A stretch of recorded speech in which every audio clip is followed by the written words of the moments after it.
I was most curious to look at people. I noticed that right away. Humans just translated as way more multifaceted to me. Like when I had a person in front of my camera, I felt like there was way more stuff to capture than a landscape or something. I remember the Christmas that I got my first camera. I took a picture of my mother, and that was like the beginning of the end. Sophie Kietzmann, welcome to Viewfinders. How are you? I'm very good. Thank you for having me. How are you? Good, thanks. Good, thanks. I'm so excited to talk to you. I've done over 50 episodes of the podcast. I've never had like a fashion beauty photographer on before. Really? It's not something like that really, the world of fashion, like you can see me. I'm not fashionable, right? So it's not something, apart from like the technical photographic side of it that would interest me, but the idea of like the fashion industry, it's just not something I'm really into. But when you reached out and I saw what you're doing, I was like, yes, this is interesting to me. So you're working as like in the fashion and beauty photography world in New York, but coming at it from a particular angle, which I think gives us lots of talking points. So I've been really looking forward to getting together. But bring us up to speed. What have you been shooting, or what have you been up to recently this last few days?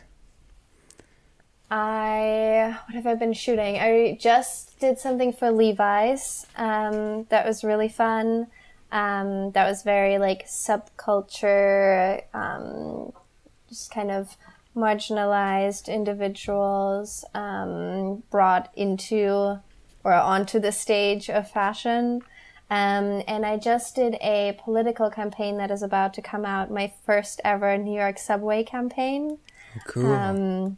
That is for a queer trans-owned brand, and it wasn't necessarily a campaign for their product. It was more of like I said, political statement campaign, because there's so many anti-drag and anti-trans laws being passed, especially in the south of the United States right now. And because that is the community that brand caters to, they wanted to do a statement in support of the community, and I got to shoot that. So I'm dying to see it on the subway, which is going to be a first for me.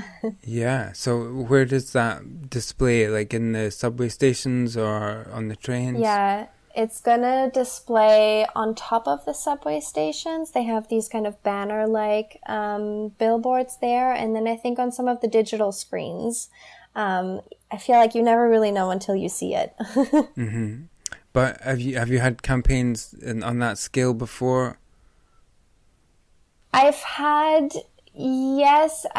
done one global campaign, which actually ended up being in stores all over the world. But this is the first one that's going to be on the subway in New York, which is like, has a special place in my heart because most of me and my friends and everybody I know takes that subway every day. So it's like extra special. You don't have to like seek out the store to see it. It's just right there. Yeah, that's so exciting. So those are kind of moments that are exciting, aren't they? And then there's the moment of excitement, which you should definitely experience and cherish. But then you find things kind of go back to normal after that, and you have to deal with that. So, but you've had magazine covers and things like that before, right? So how do you deal with those kind of exciting moments? Yeah, you're right. It's definitely. It's almost sometimes like an emotional crash. Like after the really big productions, it's such a blur sometimes almost. And only recently, I think I've learned that there is always going to be a little bit of an emotional low. I think they call it, it's like an endorphin climax or something. I actually started reading articles about it after my last big campaign. I tried to not expect myself to go back to normal right away. Like typically what's hardest is like if you do one of those big shoots and you're surrounded by a big crew and it's all very exciting and your adrenaline's pumping the whole day, and to then just be sitting in front of your laptop right away the next day, Now I try to maybe take myself out for a little celebration. I like to take myself out to dinner after a big production if I still have it in me the same day, or if not, then the next day. Also to kind of make the money feel real sometimes, you know? It's like, you know that it's attached to a paycheck as well. So I like to do something that makes me feel like my labor was fruitful, something that I might not do on a day-to-day. And then I try to have like a rest day afterwards, or even if I am working, to still have a little bit more like little moments where I still get to just lounge and celebrate what I just accomplished the day before. That helps a little bit. But just knowing that regardless, there's going to be a little bit of an emotional low, because nothing, like if you're a photographer, I'm sure you get it. It's like nothing can kind of touch that endorphin rush. I think like the rhythm of what we do, there's a build up to it. There's an expectation and some trepidation and anxiety. I've spoken about this with other people, and I'm going to name drop because I kind of was talking with Joe McNally about this, and he was saying that, or in his book he wrote that he get really anxious about work, and I was like, oh, I thought it was just me, you know. But I think that natural build up that you have towards a shoot, and the shoot is this event. It's going to happen. How's it going to go? That's all up in the air until you really get the camera in your hand, and then it's done. And then kind of nothing after that. Yeah. So I think there's just that rhythm. But yeah, I think if you can, when we can get used to that and understand it, maybe we can ride those waves a little better for ourselves. Yeah, I get that anxiety too. That's something I had to learn to get a routine around as well. It's like, all the excitement then just turns into fear or anxiety, and I would start to try to do everybody else's jobs in my head, and like even have checklists about what their job was going to be on that day in my head, and I had to let that go. And now I try to just, whenever I feel myself getting too nervous, to just like trick myself into changing it into excitement in my head. Like even if it makes me feel a little bit naive in the moment, I'd rather be the little excited kid that's like, can't wait for Christmas morning. Because like you said, there's so many things that you can't prep for, no matter how much you worry. You just need to know that you can rely on yourself in the moment. Yeah, I do that as well, because I think the anxiety, excitement, energy is very similar, if not the same. I think it's just the angle that you're looking at it from. Like the feeling in my body is not dissimilar, you know, if it's butterflies kind of thing, or just being a bit kind of edgy. So I do that thing where I'm excited about this, I'm up for this, and I'm really looking forward to this. But at the same time, I think sometimes the anxiety serves me well as well. It makes me very prepared, you know. So anyway, I'm excited and interested to talk to you about working on sets for these shoots that you do and how that works, but we'll get to that later. I read somewhere where you said that since you were 7 years old, you'd strived for an alignment of head, eye and heart through the tool of your craft. So that made me wonder what was happening when you were 7, and if you can unpack that a little bit. That's actually from a Henri Cartier-Bresson quote. He's like the father of photography, or conceptualized photography. The alignment, I think he said, to photograph is to align the head and the eye and the heart. Okay. I started photography when I was 7.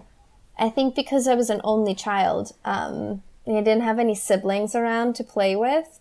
I had friends around, but my day-to-day life was just me and the adults.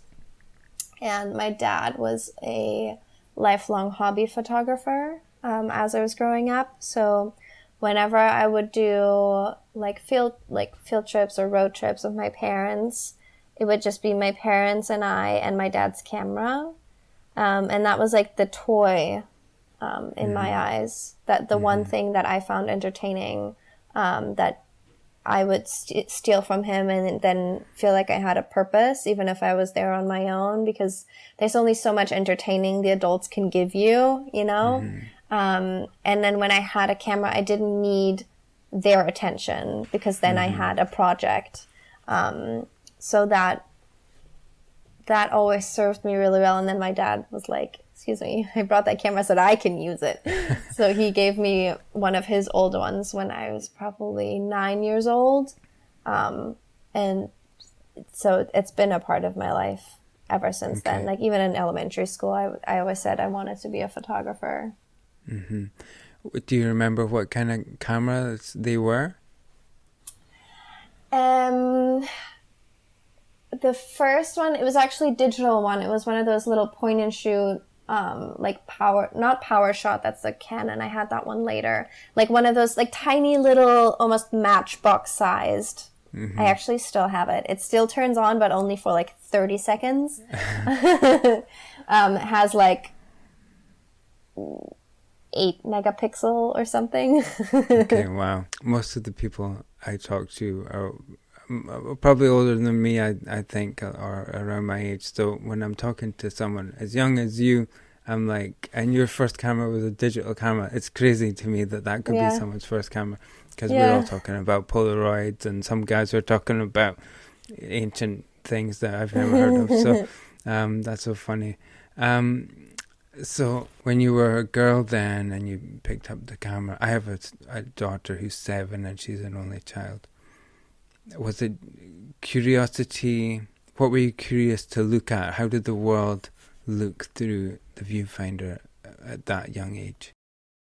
I was most curious to look at people. I noticed that right away. Like I remember at first taking pictures of everything, but very quickly realizing that humans just translated as way more multifaceted to me. Like when I had a person in front of my camera, I felt like there was way more stuff to capture than a landscape or something. I remember the Christmas that I got my first camera, I took a picture of my mother, and that was like the beginning of the end. Okay, so from those early experiences, did you go on to study photography in college or anything like that, or what was your path forward? Yeah, I studied photography straight out of high school. For a long time, I thought I would go into something more academic. My dad has a PhD in physics, so that was something I was strongly considering, but I realized that while math and physics was always a fun challenge to me, photography was something that was truly intuitive. And when it came to like dedicating the next couple of years of my life to something, it had to be photography, because I knew I would be in it with all of my heart. And my parents, luckily, were very supportive of me choosing what I thought would make me the happiest, rather than job expectations or something like that. And so I went to college for photography in Berlin. And I got a bachelor's degree in photography, which was a fairly new concept in Germany. There's not a lot of universities where you could get an actual degree in it. It was more like craftsmanship. But I'm actually very grateful that I went down that route to get an academic education in conceptualized art. And I think it makes me very intentional with the way I go about my expression. And part of that study was an internship, 6-month internship. And that's how I came to New York City for the first time. I landed an internship here because I was already really interested in fashion. So that I like dipped my toe in the pond of the commercial world here for the first time. I got to be on photo sets for the first time and got to meet all of the crew and shadow the assistants and absorb as much as I could in 6 months. And that's how I ended up here after I graduated too. Okay, and you didn't go back, you stayed in New York? No, I did go back to finish college and get my degree and apply for a work visa. And then a year later, after I graduated college, I came straight back and started working. So those 6 months then on the internship, I feel like 6 months of assisting in New York, I think you're going to learn a lot. Yeah. I feel like I could learn a lot in like a couple of days, really. I mean, on that level of set. So what were really the things that you took away from that period that you can say fall into how you work today? I think it was one of the best things I could have done. I had the option of doing a study abroad or an internship, and I knew that I needed real work experience, because there was still this like mystique about how the big fashion and beauty photographers were able to make a living off of their art, and how to attract clients of that scale, like billion-dollar brands. So getting to see how they did it was really, really useful. And I think it was the roughest job I've ever had. Those 6 months was barely any sleep, no money, but the biggest adventure of my life up until that point. And I think I came at it with the right eagerness and the right determination, because it wasn't easy at all, especially coming into it as a really young female. There was only certain job positions that people expected me to slot into or to get trained for or to want to get trained for. And I had to sort of put my foot down in order to get all of the experiences that I was after and be given the opportunity to even get to see certain areas of that profession, like the lighting technician side, for example, because that was a very male-dominated position on set because it's a physical job.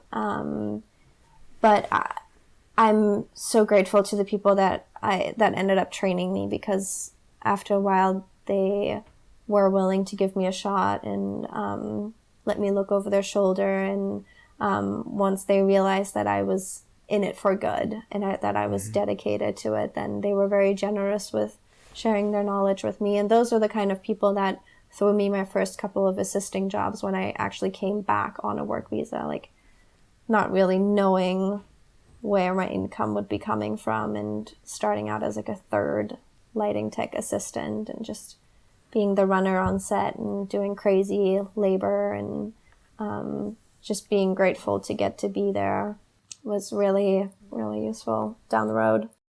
So I was wondering then, I've never got into this with anyone before really, but when you're assisting, you're the third assistant, so presumably there's a second and a first, and you're at the bottom of the pile, right? So what's the kind of hierarchy there of the people on set who are not the photographer, and how does that work? So this is something that I also only learned when I did my internship. So there's the photographer, and then the photographer's crew, which is the assistants that get hired by the photographer. And obviously that's not everybody that's on set. There's like the client side, art directors, production producers, production assistants, PAs, and then the whole styling team and stuff like that. And so the people that actually get hired directly from the photographer is his lighting crew and his digital technician, typically. So you'll have the photographer. His digital technician is who is responsible for cameras and computer gear, because we're not just talking somebody that slings a Canon over their shoulder. We're talking about phase one cameras that have these like very unusual operating systems. They function completely different than like a regular Nikon or Canon.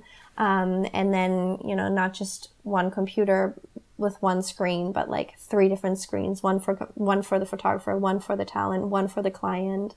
So the digital technician is there to like operate all of that and operate Capture One, because most photographers will shoot tether, they'll shoot directly into the computer. So they're also there to make sure that whatever the client gets to see live already looks presentable, and make sure that focus is good and all of that stuff. And that's typically the job that, if anything, women would get pushed into, because it's a little bit less physical, a little bit more like technical knowledge. And then there's the lighting crew, which is like the first assistant. And then depending on the scope of the project, it's like second, third, sometimes even a fourth. And the first assistant is usually like the photographer's go-to, a person that they work with all the time. And they might have like 2 or 3 depending on, because they're all freelancers. If your first choice isn't available, you'll have like your second guy that you also know you can rely on. And they have the most technical knowledge about lighting. Sometimes they'll be referred to as like lighting designers or lighting directors, and their day rate will be higher because they're not just doing the manual labor of setting stuff up and breaking it down. They're doing the work of like recreating the light that the client wants and that is in the creative brief. And some photographers are not very technical. They rely heavily on their assistants to know what gear is needed and how to set up light and how to change it based on the feedback that you're getting from the client. Other photographers will know more. Like, I'm really glad I got to do that job. Like, I worked my way up to be people's first assistant, because now I hire those assistants and I know what I'm asking of them. So that's like the first. And then the second or third will be the more like the runners, the people that just schlep stuff and set everything up and make sure that the sets are secure. It's like with some of that gear, and you have like up to 80 people running around, you need to make sure that stuff doesn't topple over. And sometimes you're running crazy high voltage. Like I remember one time we were doing a production that was around 80 people, and we had like Cindy Crawford in an aquarium tank, and we were running hot lights of like thousands and thousands of watts of electricity. It was nuts. We had like an indoor waterfall and stuff like that. Like, you need to know what you're doing at that point, you know? Yeah. You don't want to cook Cindy Crawford. No. So, we tried not to. It's so interesting to me. So we were talking about serious photo sets. Like, I go out and I tether and I light and I do everything, and I assist myself and all that. But it's just me most of I mean, sometimes I'll bring somebody in, but nothing like what you're talking about. You must have just taken, if you're eager, like you say, you've taken so much away from that experience. Yeah, it was some of those moments where I couldn't believe I was there. And even though sometimes you're getting exploited or your rate is so low and you're living paycheck to paycheck, you're still unbelievably thankful to be there. Yeah. So how or when did you transition your shooting, presumably for yourself on the side at the time when you were doing your assisting?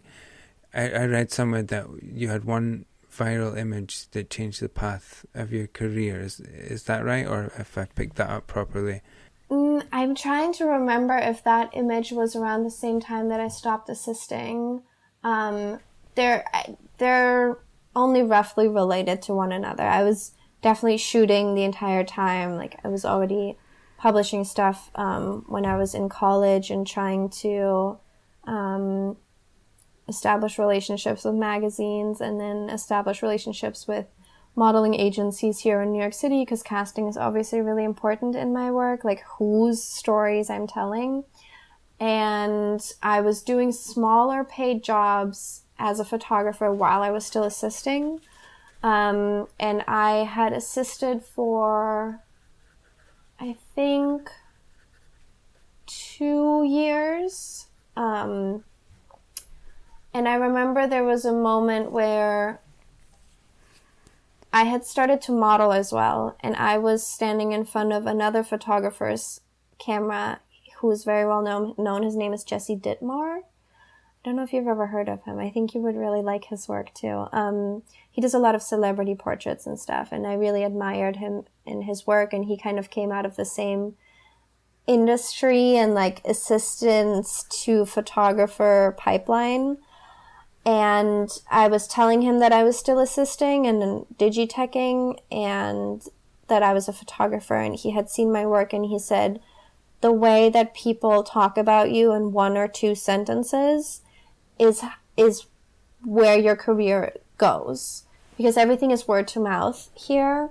And you working as an assistant, you get referred as an assistant to other photographers, and you're somebody's go-to as an assistant and people know how to utilize you in that job position, but it's not necessarily in their personal interest to push you up the career ladder to the next step of what you want to do.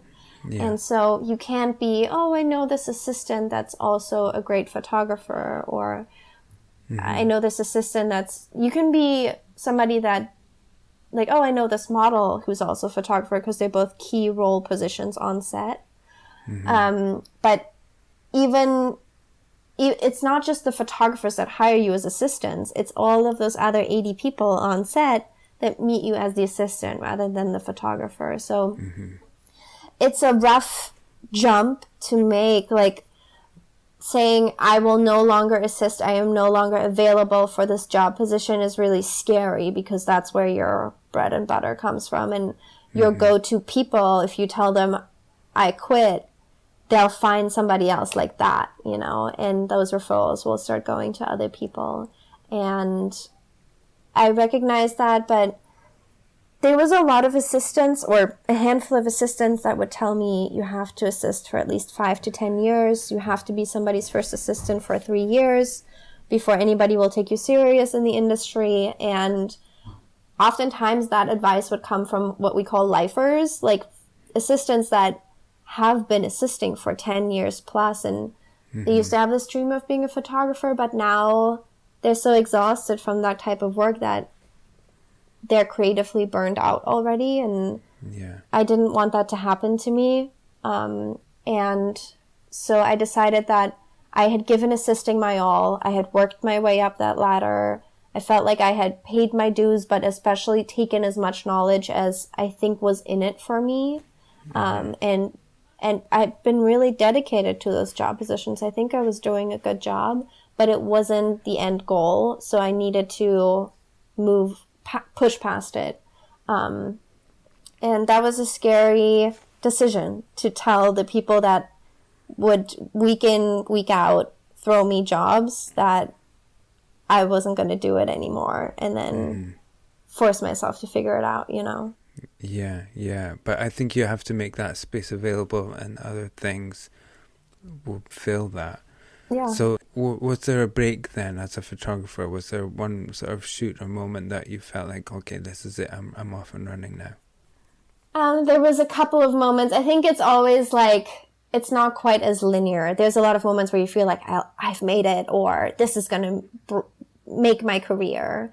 And then you take 3 steps back, and then you like keep going, you know. But there was one moment, the first commercial shoot I ever did for a big name company was a hair care brand that is really well known. And I had gotten referred to that client via the retoucher that I was working with, because she was retouching the campaigns that they were running. And they wanted a new photographer for that campaign. And I got hired for that. You know, I didn't have an agent, nothing. Like, I hired the assistants that I had been assisting with alongside. I hired all the people that I had once been trained under to now all of a sudden work for me. And I through the studio manager from one of my old bosses a couple $100 to help me figure out the contract negotiations and the licensing and everything that I was doing for the first time. I just kind of had to figure it out. Like, I had to call her and be like, do I ask for 20,000 or 50,000? Like, I didn't even know, you know, like that kind of scale. And I remember we shot it at Milk Studios, which is a really famous chain of studios here in New York City. Like, most big commercial productions in fashion and beauty get shot at Milk Studios. And I walked in with and I had been there like countless times as an assistant. Like, I knew them like the back of my hand. And this was my first time that I got to book one of the studios, you know, and the studios are thousands of dollars a day. And I walked in with my assistant, and the girl at the reception said, oh, like, I can't let you into Studio 10 yet because the photographer isn't here yet and hasn't clocked in yet, because the photographer needs to open the studio and then the clock starts running on that space.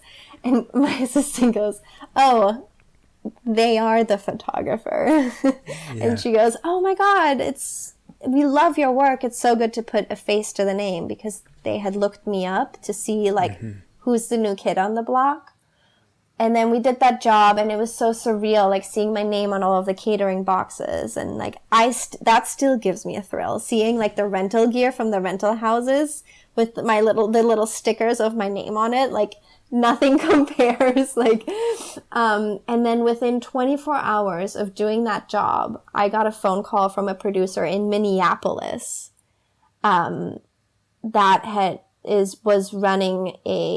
he was working with the marketing company that had gotten hired by $1 billion beauty care brand that was doing a shoot for their new product line that they were releasing, and they were doing a rebrand of the brand at the same time. And it was a global campaign, and they had asked him to get in contact with me to inquire about my rates. And so I'm on the phone with him less than 24 hours after having done my first ever shoot under my name at Milk Studios. And he goes, "We know you shoot at Milk a lot, but is there any other studios you like in New York City?" And he was in Minneapolis. Like, how do you think that happened? I think, I can only speculate. I think when you rent a space at a studio like that, they look you up. They check out who's the new kid on the block, who is starting to do the jobs at this scale. Obviously, like, oftentimes the photographers choose the space that they work in, because our expertise is more like, it's more asked for than the client that's necessarily hiring, because we need the stage that we need in order to produce what they're asking of us. So I think you get on people's radar, because like I said, like, that's those kind of studios, they're not like $250, they're like $8,000, the smaller ones a day. So you yourself become a big client. And then I think over the last couple of years, I've learned that in the industry, there's certain people that try to have you on their radar. Like, there's such a thing called art buyers that get hired by these big brands to know which artists are working at what level, like what their training is, who they've been trained by, who they've worked with, and you kind of get watched. It sounds so like it sounds so like aloof, but I've been told this by some agents that I've worked with, that that's kind of how that works, and they just start to take notice of you, and yeah, I think that's kind of how that happens. I always wonder with commercial photographers on their process. So the phone rings, they want you to do the thing. What happens then? Like, what's the process? If it's like, say that brand, for example, it's $1 billion cosmetics or whatever. You're working with their agency, their art director, their advertising company. What's your place in that? Do you have creative input, or are you just joining the dots kind of thing from what they've pre-visualized, or how does it go forward from there? I love that question, because I feel like if more people got more insight into how that works, then they wouldn't shy away from going after wanting that, because I know I was really intimidated by that, and understanding how that works makes it less scary, because I'm also just a solo artist over here, you know. I just hire people every once in a while to be a team. It really depends on the client. Most of the time you get presented with a creative deck that either the client has put together, or like at that scale, it's not even the client, it's like the marketing company that is working for the client. So with this job, it was crazy because I always had at least 2 middlemen between me and the client at all times. And then it was even, they were working for the US branch of the brand, but because it was a global campaign, it would have to get signed off on internationally as well. So that whole process takes extremely long. With that global campaign, that was, I'd say, 2 or 3 months at least of pre-production. Wow. So at first you'll have a call. I had a call with the producer, like I said. Then there was a call with some of the people from the marketing company where I got presented with the creative deck. And they had used some of my photos from my portfolio in their creative deck, which I took as a good sign. Because at that point, sometimes you're not the only photographer in the running for the job, too. It's typically 2 or 3 photographers that are being presented to the client. So you get presented with the concept, and then I think I created a creative deck as a reply to their concept. So you're basically exchanging mood boards and visual concepts to see if you're on the same page. And then I probably had another call with them to gauge the scope of the project. So I needed to ask things like, where are we producing this? Like, in this case, it was a beauty department that was shooting the beauty stills. There was a videographer and a stills life photographer. So there was 3 creatives getting hired, and I was in the running for the beauty stills. And because it was a product campaign, the beauty images were going to be the forerunner of the whole campaign. So the videographer and the still life photographer were then told to follow my creative lead so that everything was cohesive, which was also interesting because they were both a lot older than I was. Not that age matters in that field, but I definitely got to feel that to a certain degree too. And yeah, I had a call where I would ask things like, can we get a pre-light day? Like, is there a day where we have time to set up, or are we doing all of this in one day? I had to ask, the usage of the images. Where are the images going to be used? Is it consumer print advertisement? Are we doing prints off of the images? Because I was also trying to gauge what kind of equipment I would need, like lighting wise, but also camera wise, because with a lot of beauty photography, if we're shooting organic material like skin, and in this case it was skincare, so it was a lot about the sheen on the skin and the complexion, and it was a diversity focused campaign. So people with different ethnic backgrounds and from different races. So I knew that I wanted to shoot a phase 1 because the color range is more accurate to organic materials, meaning like skin, or if you're shooting flowers or something like that. So I needed to ask all of those questions to know, like, well, how expensive is this going to get for me? Do I need 2 assistants? Do I need 3 assistants? Do I need to hire a digitech because I'm working a camera that I've only operated like once in my life before? Then there was a lot of talk. Originally, we were going to shoot it in New York City, but then the pandemic hit, and New York City became one of those like hot spots, and it got pushed back, and that's how we ended up doing it in Minneapolis as well. So then after that call, I wrote an estimate, breaking down what I would charge for it. Also, I had to write an estimate to sell the usage rights for the images. So I needed to know how many images, am I handling post-production, or is the client paying for post-production? How long is the timing going to be, which was tricky because the release nationwide was at a different time point than the global release.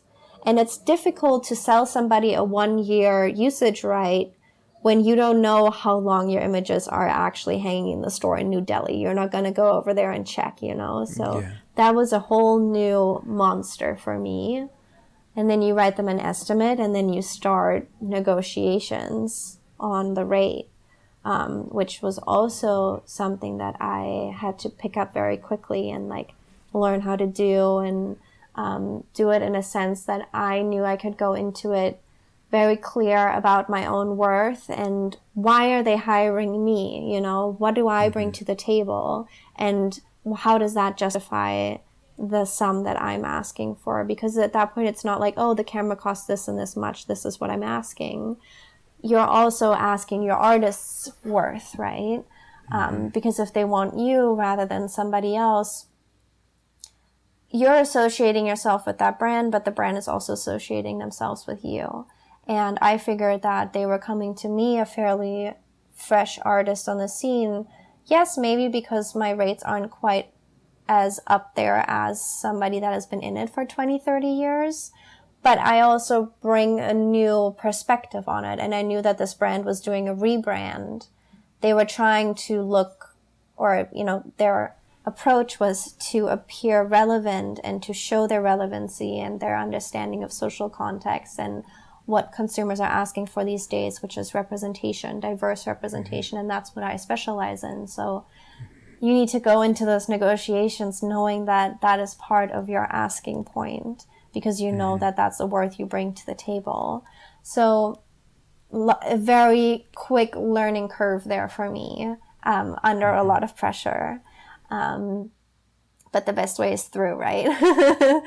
And that being followed with so many more creative calls with the other creatives on it. And it's a lot of work leading up to the big day. Yeah, it sounds like a lot of pressure that could build up on you. How do you find that when you get there and you get the camera in hand? Do you just go into being you again, or are you okay when you're shooting?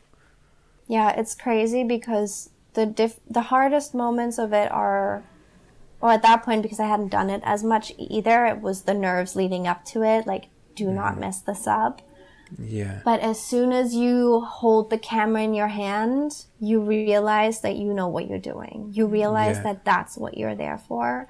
That is the actual moment that you get hired for. All the other stuff, you learn, you adapt, you learn to deal with the nerves, and you know what to expect more after having done it a couple of times. But as scary as it is, the moment where you just pick up the camera and you have the person in front of you, no more nerves. And no more self-doubt either, because as soon as you put a camera in my hand, I know what I'm doing and I know that I'm good at it. Yeah. Okay, I can relate to that. And you've got people on set who are looking at the monitors saying, yeah, that's fine, that's fine. Yeah, I got to bring my first assistant with me from New York City, which was a huge support for me, because with him, I knew that no matter what went wrong, and a lot of things went wrong, he could handle it. That's why he's very well paid too. We had to replace the whole computer system that we had rented because it wasn't able to process the phase 1 fast enough and stuff like that. And he managed to pull that off without me barely even noticing that that's what he was doing. I didn't even notice he had a guy come in and swap out the whole system because I was so preoccupied with catering to the client, a huge set, 3 sets running parallel, and having an international client. So we had a time difference. The clients that we were having sign off on our pre-light, they were in London, so we only had the first half of the day to get things exactly where they should be, because then they would go to bed and we would actually shoot, actually do the real shooting part of it, and that was all new to me. But once you're in it, you just kind of squeeze your eyes shut and just get it done. And then afterwards, if you were to go back, you'd probably do things differently, but in the moment you give it your all. Yeah, and it's good, and you can learn, and then you do it better, I guess, next time. I could go on and on. I'm so interested, like I said, on this side of the work. Yeah, I don't get to talk about this nearly enough. We don't, do we? Because our partners or our kids or our friends don't care about cameras and stuff. So I actually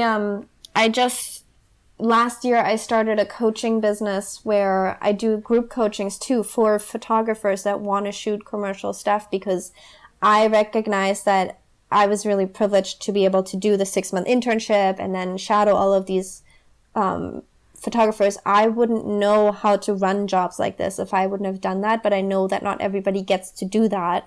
And there's this coveredness to this kind of knowledge, which I think if more people like you asked about it and talked about it, then it would become more accessible to the photographers that actually dream of doing this kind of work.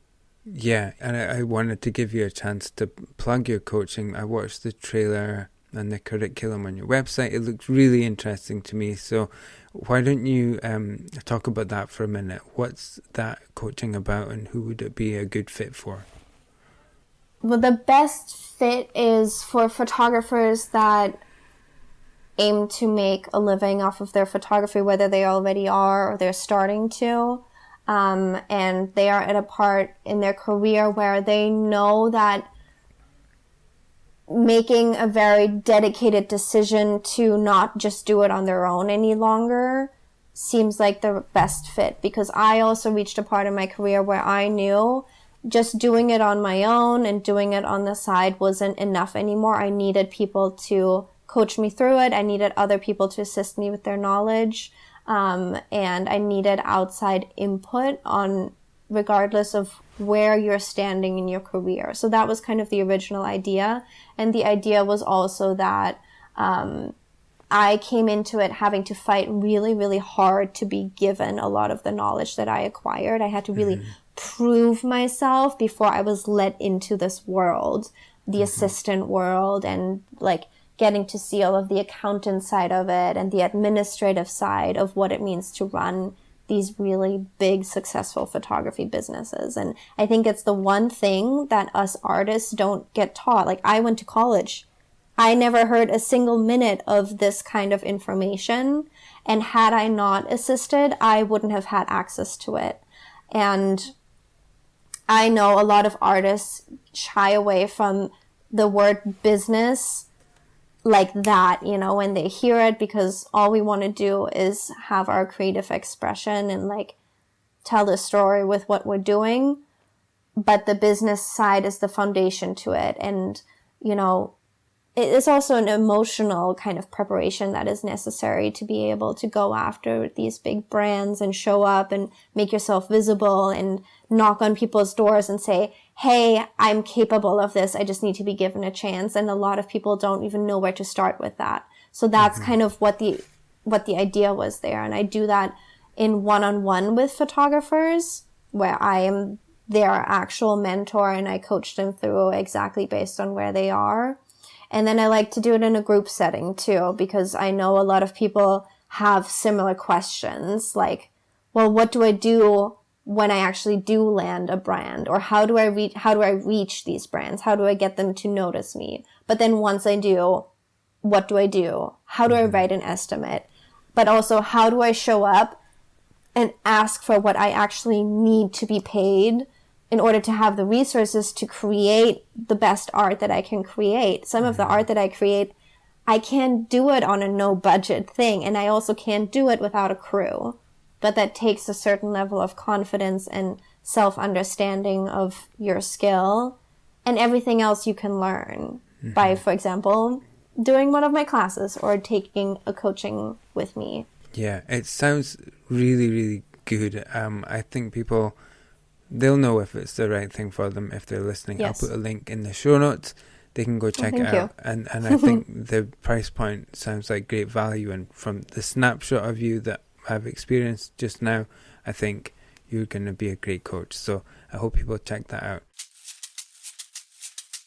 You mentioned this before. I thought this was going to be the first part of our conversation and the photography bit would come later, but I really was interested to talk to you about representation and that side of your work. And I wanted to, I don't know if there's a point to this or not, but I wanted to frame my perspective on this before we go into it, because I'm I am, white, middle-aged guy from a Western country.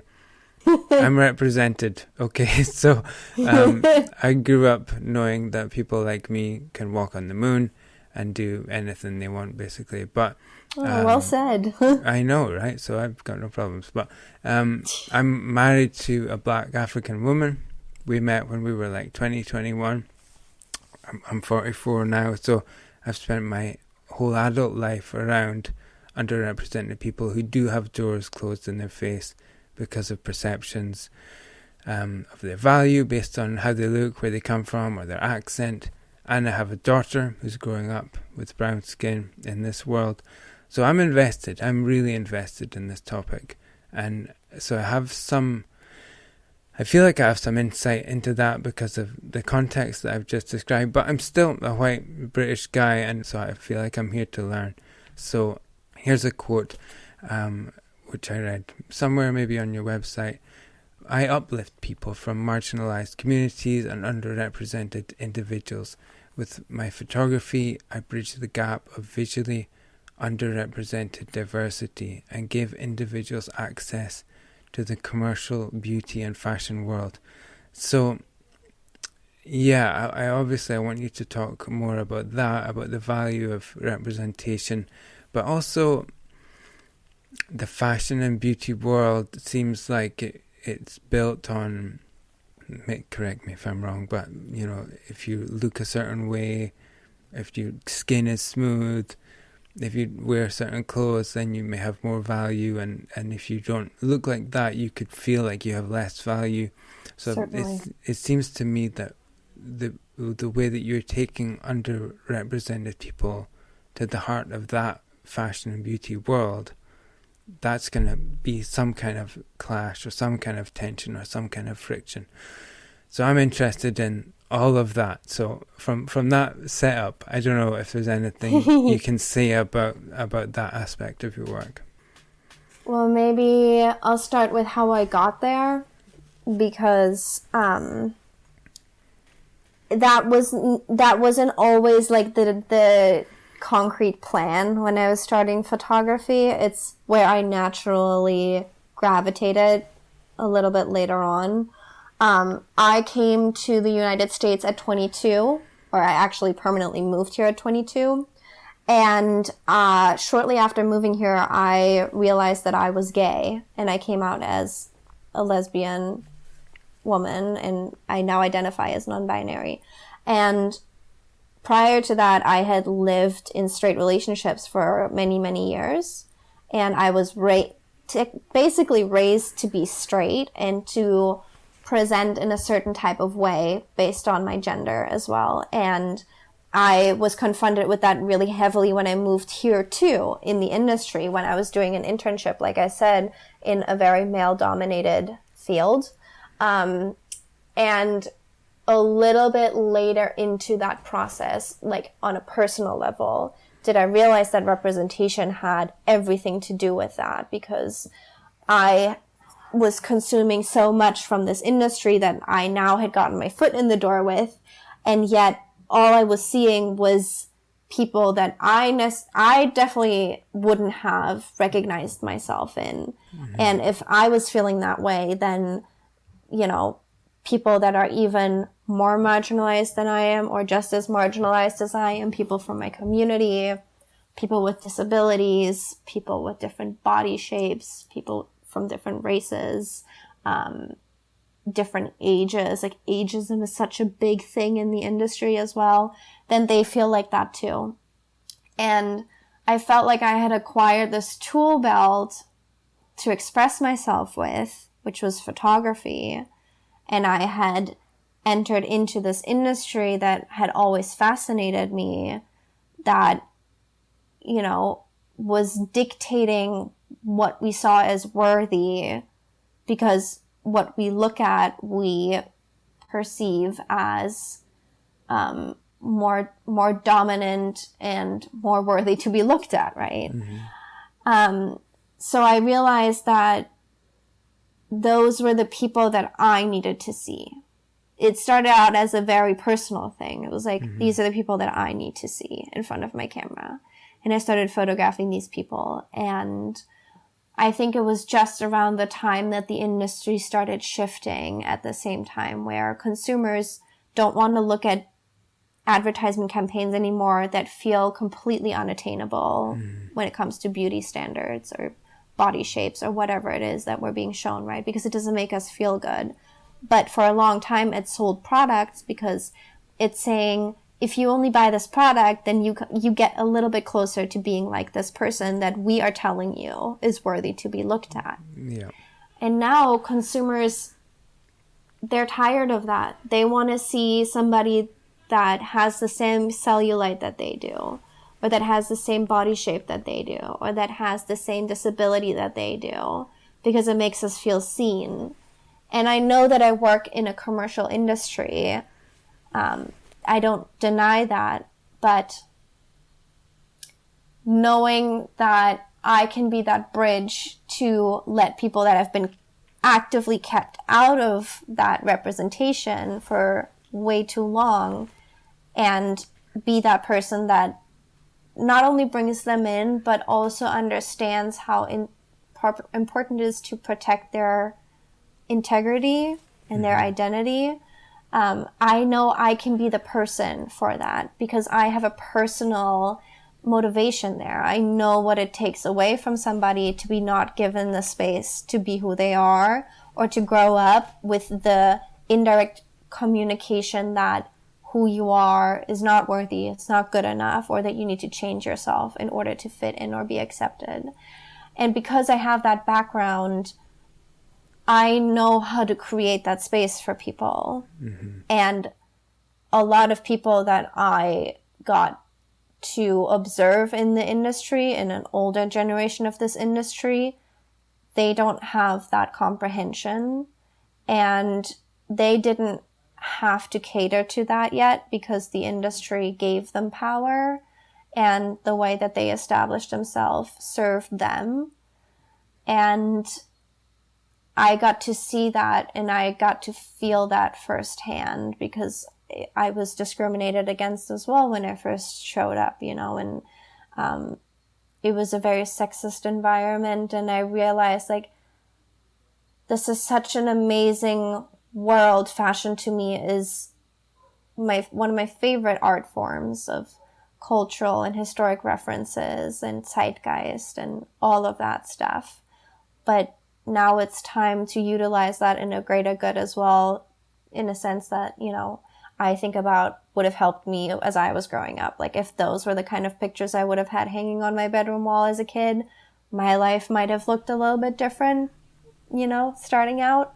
And that's kind of how I just ended up in this niche where now all of a sudden I was marketable, which felt weird too. Now brands come to me because they want me to do that for them. And that's some very interesting conversations, because some of them genuinely want to do better, and they want to diversify behind the camera as well. They want to diversify their crew. They want to let new voices in.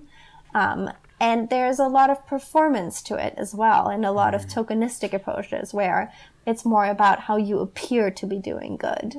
And the difference there is sometimes a fine line to walk, but that makes it feel purposeful behind the scenes for me too, because then I get to go into these rooms and see what's actually there and what I can bring to the table beyond just photographing a diverse group of people, right? Or being the queer photographer on set. Yeah, I think you've said so much there.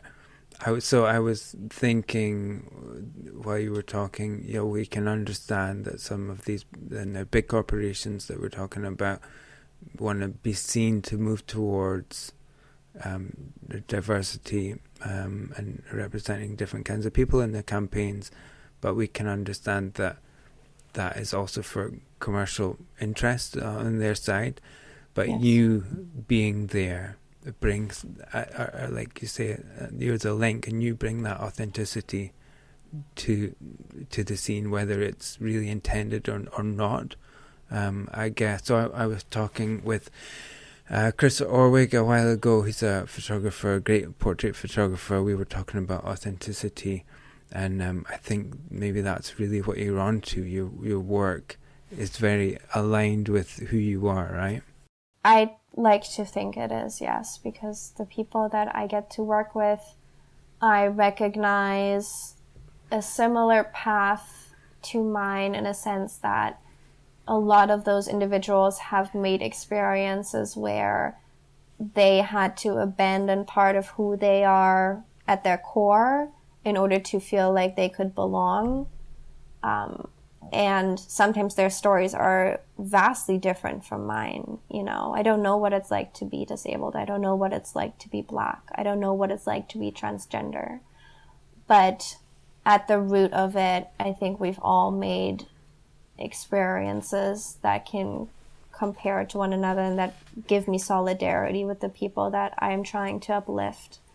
And that gives me purpose that is bigger than myself, and it gives me purpose beyond just the sake of the art, you know?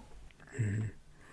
When this is done well, what comes out of that? What kind of impact does it have on a person or a group of people when they suddenly they do see themselves represented on a magazine or in a subway station or wherever? What kind of impact does that really have on you or other people in the communities that you represent?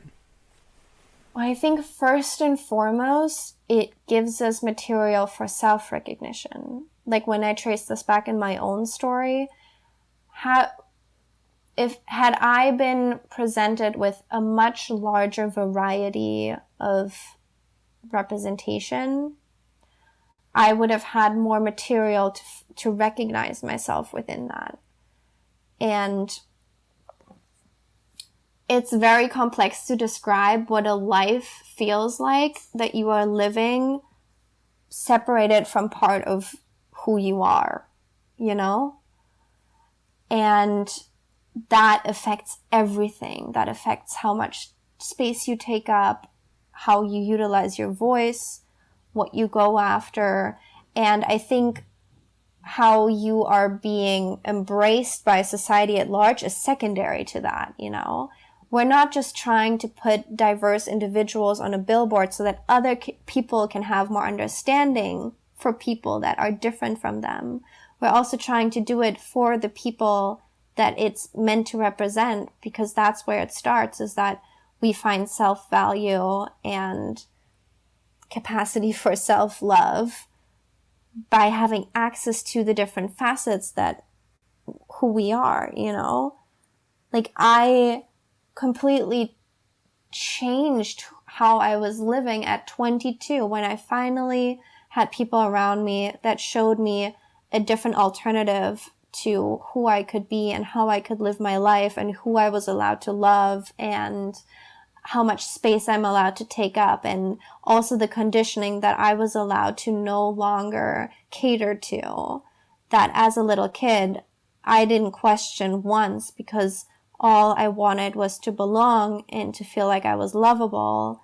But if we only ever show one version of what is acceptable in order to receive that, then we can't be full-rounded humans.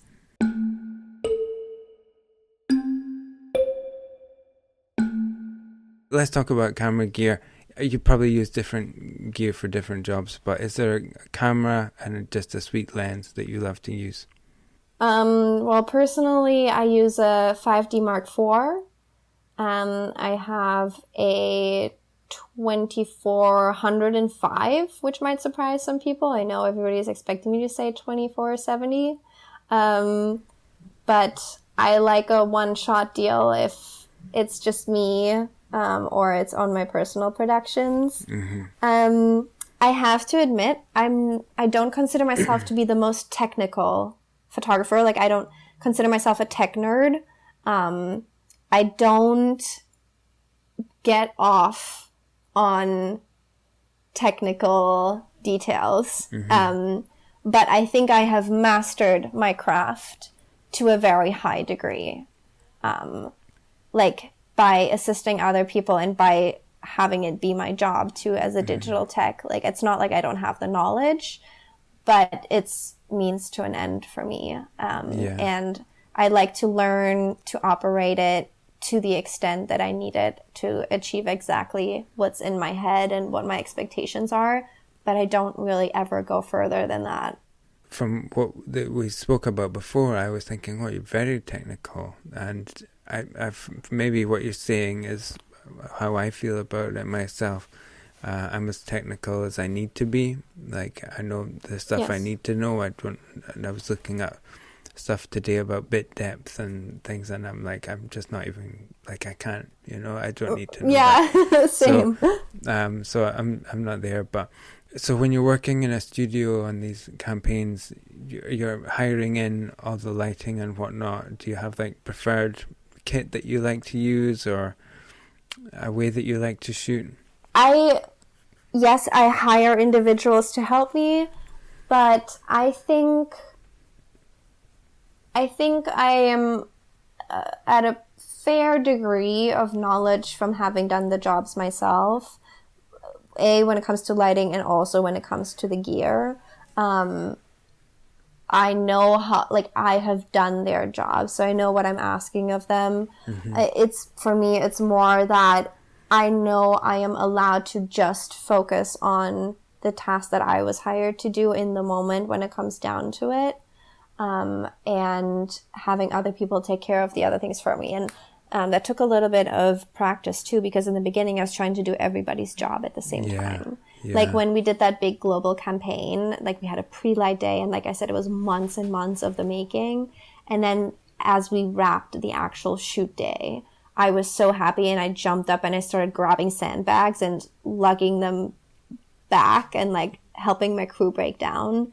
And my first assistant came over to me and he pulled me aside and he said, "Sophie, you're starting to freak people out because they think that you're so impatient and that you think that they're working too slow for your liking, that you're now lugging sandbags. You need to go sit down and pretend like you're doing work on your laptop." And I was like, "That's so silly. I have 2 arms and 2 legs. Let me help you, you know?" Yeah. But yeah, sorry, I got a little bit away from your original question. No, it's fine. So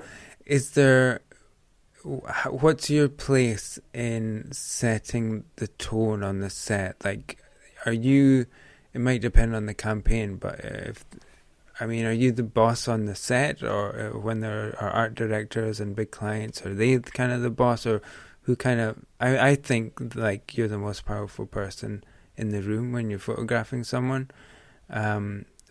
because not that I'm into having power over people, but just to be aware of the dynamic. But how do you set the tone on a set? Is that something that you're conscious of doing? I'm conscious of being the team leader when it comes to my own crew. And I'd like to think that I'm a very good communicator, because I know what level of communication helps people do their job, because I've done that job and I've worked for photographers that were really bad at leading teams too. And I know how to make people feel taken care of and appreciated as well, because I've seen that neglected so much. And the little guys, quote unquote, the little guys, the assistants, take fault and take blame for things that other people that are ranked higher in importance on set, they need to make themselves look good, that kind of thing. Like, it's very interesting, very ego-driven environment oftentimes. And then when it comes to clients, I think of it as a collaboration. I like to hope that when I do a job with a client once, that's the beginning of a relationship. And I always ask myself, like, am I talking to a stranger? Like, even as I'm starting with just email exchanges, there's individuals on the other side. There's not $1 billion client sitting on my set. There's Monica, who is the art director that got hired by this brand. And Monica's and I's job is to find the common denominator where we're all happy and have the best setup in order to do what we do best. And that comes along with compromises too. Like, yeah, I'm there to cater to the client's wishes, but I'm not a service provider. I'm an artist, and I'd like to hope that I get hired because of that, and that my expertise are wanted. Yeah, that's awesome. I'm smiling at the way you said I'm not a service provider. Should I turn that into a bumper sticker? Yeah, that could be the Hand it out to my coaching students. That's the title of the episode. Okay, that's cool. Okay, let's move it along. This is a round called double exposure, okay? I'm going to ask you about a photograph of yours that I'm interested in, and then I'll bounce it back to you to tell me about one of your favourite photographs and the story behind it. So I always pick out a few because you never know how it's going to go, but I wanted to ask you about this shoot or other work that you've done with, is it Jeza Gary? So this is a really beautiful lady. I want to get you to describe the photographs and talk about what it was like to work with Jeza. Jayza has become a really close friend of mine over the last couple of years because we've actually gotten to work with one another quite a bit. But the first time I photographed Jayza was through a modeling agency that I have a good relationship with here in New York City. They have a very diverse cast of models, and Jayza has a super unique story. She has a really, really rare skin condition called lamellar where her skin sheds and renews itself constantly. And so her look, for everybody that's just listening, doesn't have a visual reference, it's almost like scaly, kind of this pattern of cracks in her skin, and it's all over her body and her face, and it's quite beautiful, actually. It almost looks like marble sometimes, but it's very unusual, and most people have never seen anybody with Jayza, especially as she was growing up. I think now the community with people with her condition, they're being represented a little bit more, but she had a dream of being a model, but there had never been a model in the industry with her skin condition. Right. So she basically paved her own path, and I photographed her. She lives in Charlotte, North Carolina, and she came into town to do some test shoots, and I think I was the first out of 2 test shoots that she had ever done. So I was one of the first photographers to ever work with her. And I took a picture of her that went viral on the internet and kind of kickstarted her career. Okay. She was kind of she was giving modeling a shot for the first time, and she was looking for work, and she had applied for a job at her local Target, and they actually turned her down. And because that image went viral, she landed one of her first big commercial campaigns as a model, which happened to be for Target. Okay. Which is so ironic, the universe works in funny ways sometimes. And then a little bit later, I got to photograph her for the cover of Glamour UK. And I've since then photographed her a couple more times, but it was so gratifying to see how she just went for it. And she said, somebody like you guys need somebody like me, like this is missing, and I'll be brave enough to be the first person that walks into rooms that might not even have created space for her yet, and pinpoint people towards that was missing. Yeah. So which I got the sense that you'd worked with her a few times. So which was the image that went viral?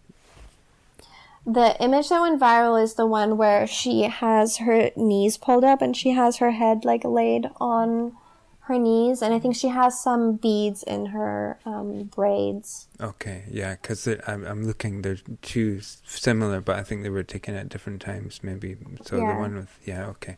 She really looks incredible. I mean, it must be really difficult. Obviously, it looks painful probably to have the condition that she has, but when she smiles, I saw the video a video on YouTube with her being photographed by you, and she just looks incredible. So that's fantastic. I want to throw it back to you. Is there one super memorable or a picture that you're really fond of that's got a great story that goes with it?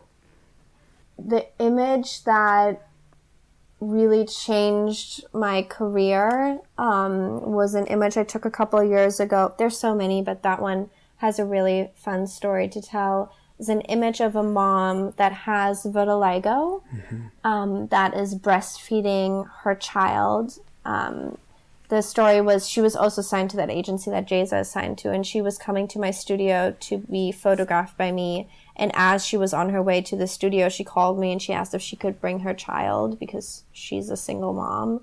And I said yes, of course. And I was kind of secretly hoping that it would be a baby. She didn't even say on the phone. Yeah. But I think motherhood is such a visually interesting subject as well.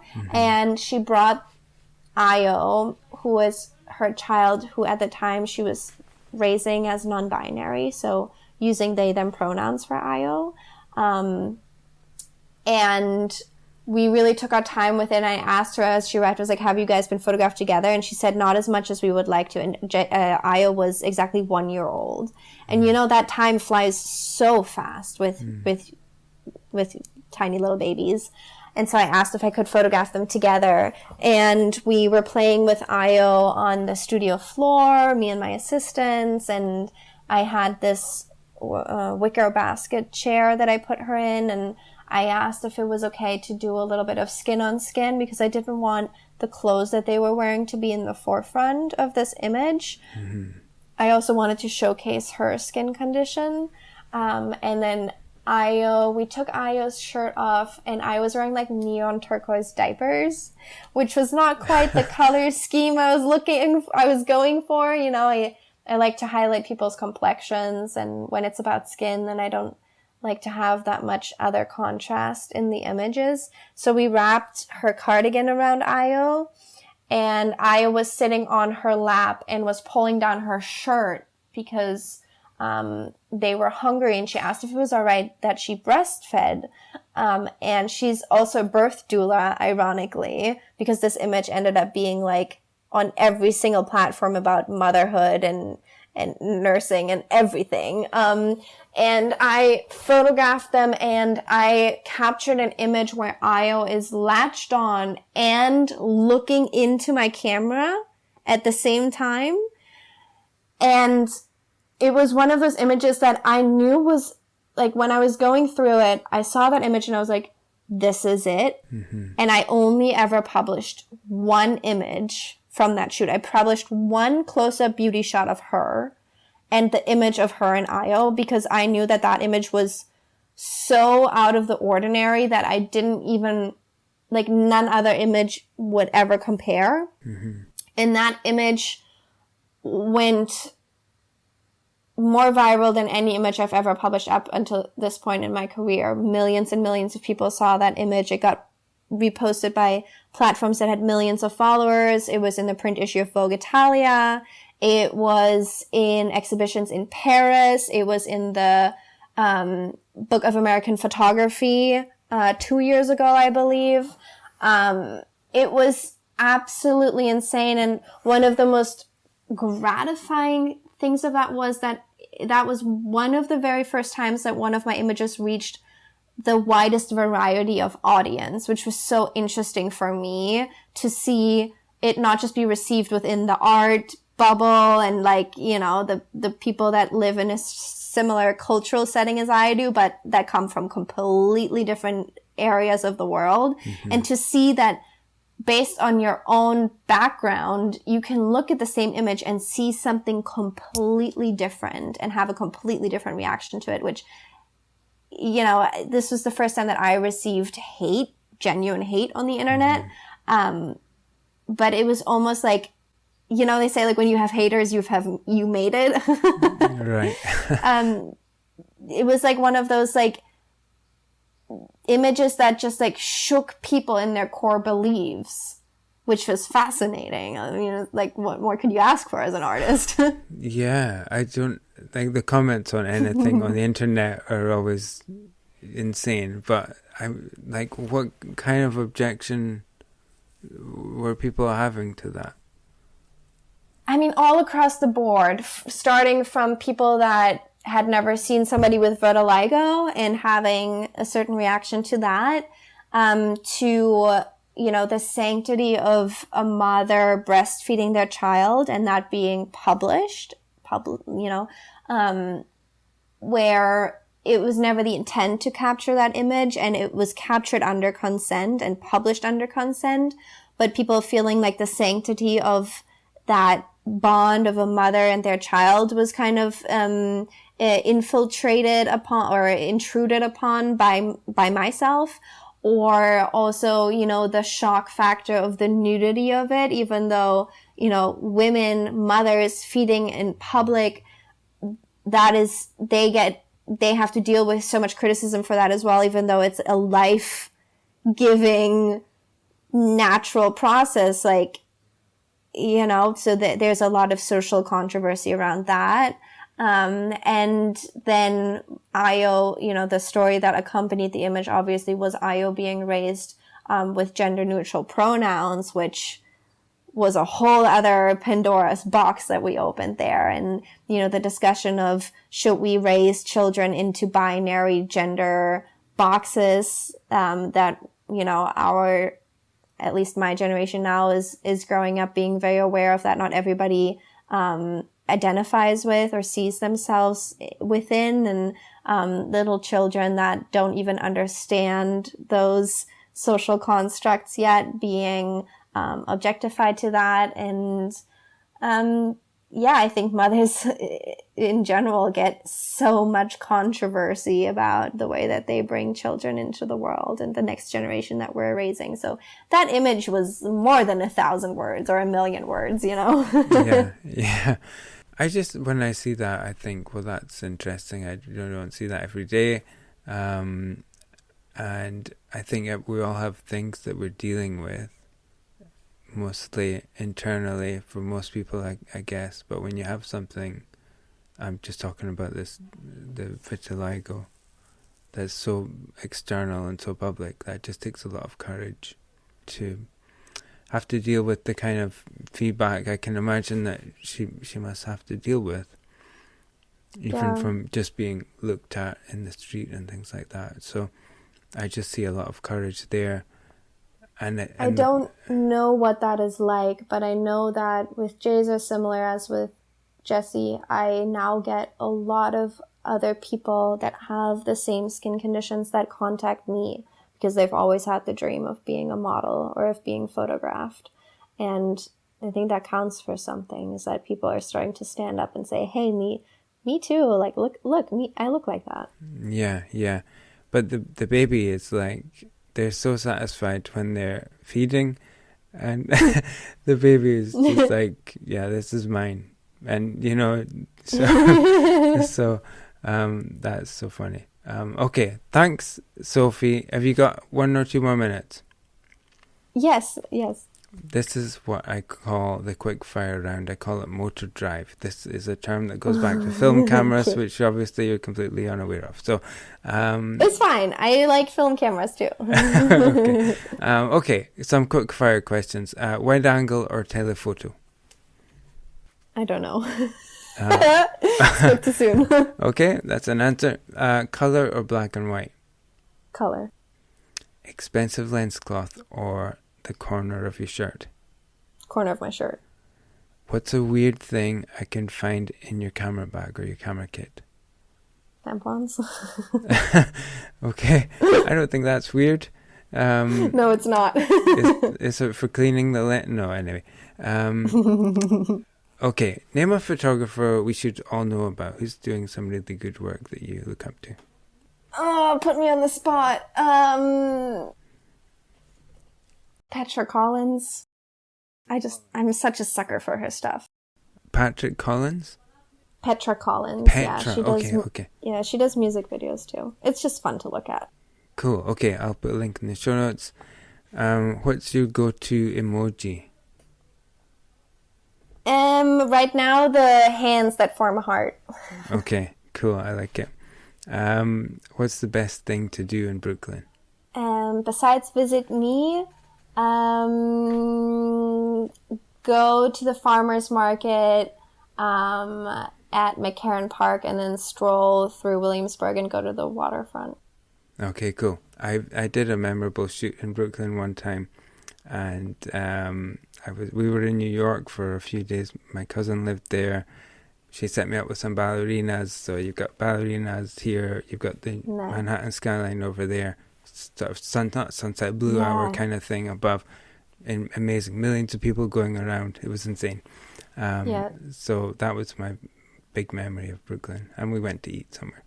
So what do you call it? I was talking to this guy, right? I come from a town called Aberdeen. And someone who comes from here is called an Aberdonian.